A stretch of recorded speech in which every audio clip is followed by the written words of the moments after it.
Hi guys, and welcome back to my channel. Now this video is going to be the last of a series where I've talked about translations and transformations and stuff like that, and how to reflect a graph over on the x and y axes. Okay, now for this example here, I'm going to show you what happens when the negatives on the outside, when the negatives on the inside. Okay, so I'm going to deal with this example first. So what happens when the negatives on the outside? It's going to be a reflection on the x-axis, and you're going to multiply your y coordinates by -1. Okay, so for my example here, I've got 1, 1. So this one here is going to now become 1, -1. So it's going to be over here.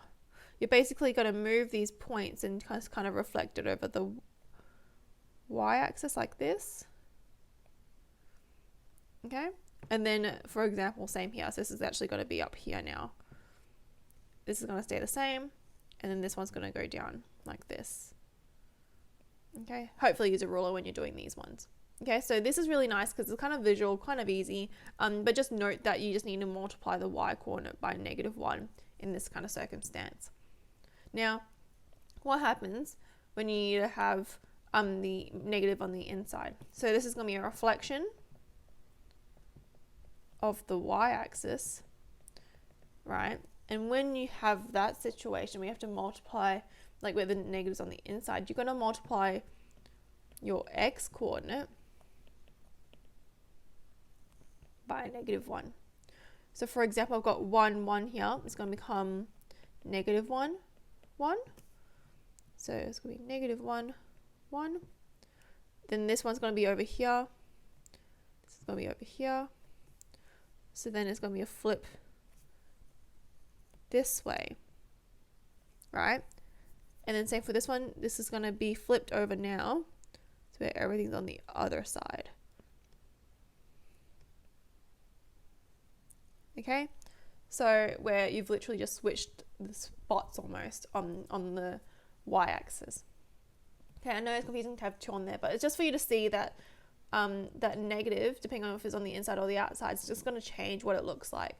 Okay, so if you've got the negative on the outside, you multiply the y coordinate. If it's on the inside, you multiply the x coordinate. Okay.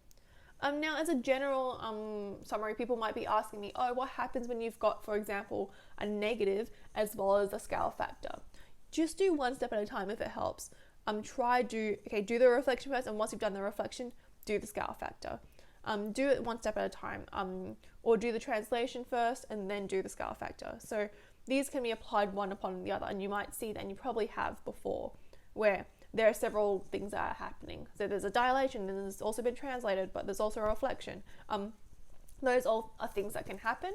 Just do one step at a time, and that's one way that it can it's easier for you to be able to sketch it manually.